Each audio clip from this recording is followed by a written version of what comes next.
आप लोग भी आए हैं? क्या कर रहे हैं? शॉपिंग? क्या लिया? नेपाल का आदमी देखिए तो इंडिया में शॉपिंग करने आया है। यहाँ भान्जी राम से जानुस् हाम्रो मामा है। इन्डियामा बसे पनि यसरी खुकुरी चलाउँछु। नेपाल इटलीदेखि आएर इन्डियामा कुखुरा काट्नु पो लगाएछ है। हेलो व्यूअर्स, नमस्ते, गुड आफ्टरनून एवरीवन। आप लोग कैसे हो? और मैं अभी हूँ नामसाई स्मार्ट मार्केट, थोड़ा शॉपिंग करने आई हूँ। कल मामा लोग नामसाई मीन्स कल मामा जी लोग नेपाल के लिए निकल रहे हैं। थोड़ा कुछ मतलब ना वही इससे भेजने के लिए, कुछ बड़ा चीज़ तो है नहीं वैसे, तो ऐसे बच्चा लोग के लिए कुछ भेज दूँगी बोल के तो शॉपिंग कर रही हूँ थोड़ा स्मार्ट मार्केट में। और मेरे साथ दीदी और भैया भी है, दिखाती हूँ मैंने क्या क्या लिया। यहाँ पे इतना सामान लेके रखा है और देख रही हूँ।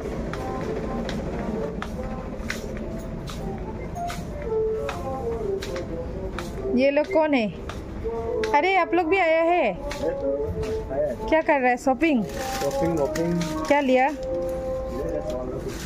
नेपाल का आदमी देखिए तो इंडिया में शॉपिंग करने आया है ना। तो इंडिया के भी खाना है ना सामान। और ये नागालैंड से। हेलो, आप नागालैंड से? नागालैंड नामसाई आके कैसा लग रहा है? बहुत बढ़िया, बहुत अच्छा लग रहा है। नामसाई का स्मार्ट बाजार कैसा लग रहा है आप लोग को? एक नेपाल से, एक नागालैंड से। बढ़िया दामी एकदम दामी। हाँ, हम लोग भी देख रहे हैं कुछ लेने के लिए। भाइ गएर उता बिरानको लाइनमा चोकमा गएर के मिल्दैन नलिम भनेको यो एउटा नेट हेरेर गर्दा नेट सेट के नभराम टिभी पनि नलिम भनेको अब लिनै पर्यो बाबुलाई। अरे अझै भन्नुहोस्। यहाँ हुनुहुन्छ मामा बसिराख्नु भएको छ आगो ताप्दै, अनि यता हुनुहुन्छ दादा के गर्नु हुँदैछ?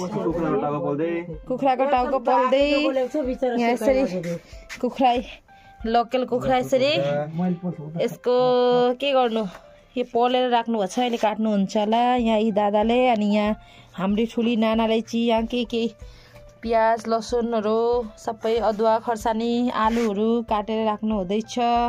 र यता आमा, अब मामाहरू पनि भोलि जानुहुन्छ। मामा भोलि त जानुहुन्छ, अब फेरि कहिले भेट्ने? आउने साल। हजुर। र यहाँ आएर कस्तो लाग्यो भनिदिनुहोस्, भान्जीहरूलाई भेटेर? भान्जीहरूको यहाँ अब नबने बात भने आगो फेरि भेटौँला। अब भेटौँला हो नि,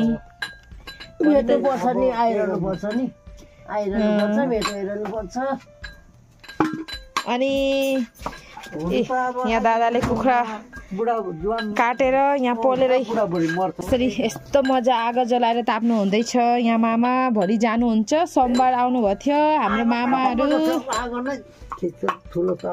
हजुर त नि मधेसमा यहाँ ठुली नाना पुरा एकदम पियाज काटेर, अदुवा कुटेर, लसुन कुटेर, आलु काटेर यस्तो गरिराख्नु भएको छ। आमा चाहिँ यहाँ दादालाई अलिकति सघाइदिनु जानु हुँदैछ। मलाई भन्नुहुँदै थियो, म चाहिँ यहाँ के गर्दैछु तपाईँहरूलाई देखाउँछु। यहाँ हेर्नु सक्नुहुन्छ, म चाहिँ राति यहाँ भात बसालिसकेछु। यहाँ हेर्नु सक्नुहुन्छ, कालो कुकरमा टक्कसँगले लाही चाउलको भात। र यहाँ चाहिँ म हेर्नु सक्नुहुन्छ, यसलाई चाहिँ हामीले भन्छौँ औटेङा, इङ्ग्लिसमा भन्छ एलिफेन्ट फ्रुट्स। यहाँ हेर्नु सक्नुहुन्छ, यो चाहिँ काटेर यो भित्रको बाई बाई बाजे भन्नुभयो होला। यहाँ यसको अमिलो यो चाहिँ भित्रको यो यस्तो चिप्लो हुन्छ, यो चाहिँ खाँदिनँ। यो चाहिँ काटेर अमिलो अहिले नानाले अचार बनाइदिनुहुन्छ नेपाल लानुको लागि। उहाँ माइजू छेमाहरूको लागि दिइ पठाउने छेमा माइजूहरूलाई। यो बोक्रा चाहिँ खाइन्न, यो भित्रको यो अमिलो चाहिँ। अरू यो चिप्लो चाहिँ हजुरहरूको कसैको अब है टाउकोमा, चुलमा, कपालमा चाया पर्यो भने चाहिँ यो लगाएर धोएपछि चट्टै राम्रो हुन्छ। र यहाँ मेरो स्टुडेन्टले ल्याइदिएको है। यो चाहिँ स्टुडेन्टलाई ल्याइदिनु है नानी भनेको थिएँ, ल्याइदिनु भएछ। म चाहिँ थिइनँ, बजारतिर गएको थिएँ र काटेर यसरी काटेर धुलाउने र मसिना काटेर यसलाई चाहिँ हल्का बोइल गर्नुपर्छ। खुकुरीले काट्दैछु नि, इन्डियामा भए पनि खुकुरी चलाउँछु नि हौ। यी हेर्नु सक्नुहुन्छ है। र अब म चाहिँ काट्छु। मैले चाहिँ अहिले टेङ्गा काटिसकेँ। यसलाई यहाँ हामी चाहिँ भन्छौँ आउँटेङ्गा, एलिफेन्ट फ्रुट्स। हेर्नु सक्नुहुन्छ। यो चाहिँ यसको सबै यो चाहिँ बाहिरको बोक्राहरू है। यसरी यसलाई चाहिँ भोलि अब सानो मसिनो गरेर काटेर नुन लगाएर गाईलाई दिने हो। गाईले मजाले खान्छ। हेर्नु सक्नुहुन्छ। यो चाहिँ बोक्रा हो। यसलाई मसिनो काटेर नुन हालेर मोलेर भुसासँग गाईलाई दिने है। हेर्नु सक्नुहुन्छ। र यति काट्यो, यति निक्ल्यो है। र यसलाई म अब धुलाउँछु मजासँगले र मसिनो काट्नु पर्छ। र यहाँ आमाहरू के गर्नु हुँदैछ देखाउँछु है।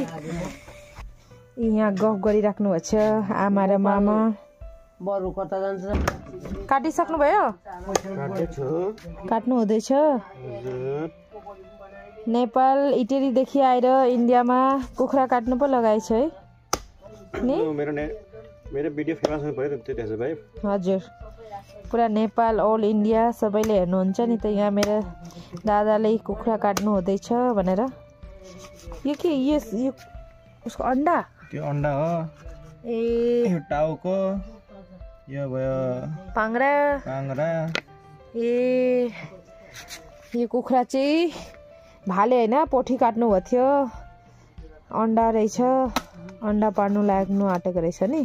हजुर, यो हुन्छ कि फोक्सर, यो यसलाई फाल्नुपर्छ नि। हजुर, यस्तो हुन्छ फोक्सर। यहाँ कतिको जाडो छ भन्नुहोस् त? वहाँदेखि नेपालमा जाडो कि यहाँ इन्डियामा जाडो? यहाँ इन्डियामा धेरै जाडो छ नि। हजुर, नेपालभन्दा त उता मधेस एरिया यति जाडो छैन। हजुर, यहाँ अब गाउँमा जाडो। गाउँघर छ, अलिक जाडो छ। मधेस यति जाडो छैन। र यहाँ चाहिँ काट्नु हुँदैछ कुखुरा। काट्दै गर्नुहोस् तपाईँले मजाले चटचटी। ल काट्दै गर्नुहोस् है। अहिले मासु एकदम पकाउनु रेडी गरिसकेको छु। र यसै सबै थोक मिक्स गरेर है, पियाज, लसुन, अदुवा, नुन, हल्दी, खर्सानी, जिरा, धनियाँ, मिट मसला, गरम मसला सबै हालेर यसरी मोलेर एकछिन देरी राखेर यसरी बनाउँछु। यहाँ तेल तत्तिसकेछ, अब बनाउनु पर्यो। र बनाउनु लागेको अब म चाहिँ यहाँ हेर्न सक्नुहुन्छ। र लोकल कुखुरा चाहिँ घरमा पालेको लोकल कुखुरा चाहिँ म चाहिँ खाँदिनँ। नखाए पनि पकाइ त दिनु पर्यो। कुनै पनि थोक नखाए पनि म त पकाइदिन्छु। त्यस्तो गर्दिनँ कि खाँदिनँ, पकाउँदिनँ भन्दिनँ, पकाएर दिन्छु। मलाई चाहिँ खानापिना बनाउनु मनपर्छ। मिठो बनाएर खिलाउनु। अनि सबैजनाले मिठो भएछ भनिदियो भने अझै खुसी लाग्छ। त्यसैले खाने मान्छेहरूले मिठो नभयो भने मिठो भयो भनिदियो भने रमाइलो लाग्छ कि। हेर्न सक्नुहुन्छ है। यसरी चलाउनु पर्यो। बाफ्रे, पुरा बिजोग छ है। नेपालको मान्छेलाई सब्जी पनि पकाउनु दिएछ आगोमा। उहाँ घरमा केमा पकाउनुहुन्छ? के बनाउनु हो गरे? नेपालमा त ग्यासमा बनाउनुहुन्छ, यहाँ चुलामा आगोमा बनाएर कस्तो लाग्दैछ?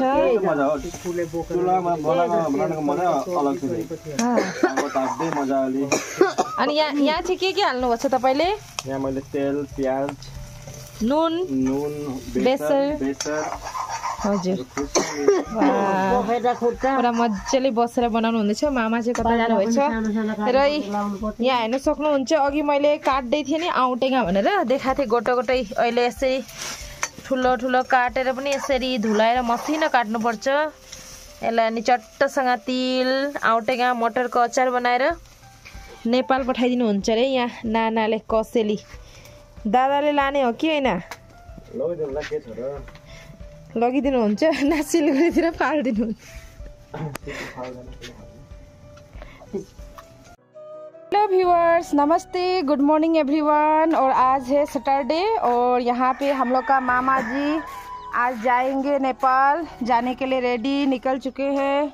और अच्छा से जाना मामा राम्ररी जानुस् फेरि भेट्नु पर्छ है फेरि भेट्नु पर्छ राम्ररी जानुस् बात गर्नु पर्छ पुगेर ए भैया ट्रॉली वोली लेके यसरी लानु त बिग्रिन्छ होला त त्यो कहाँसम्म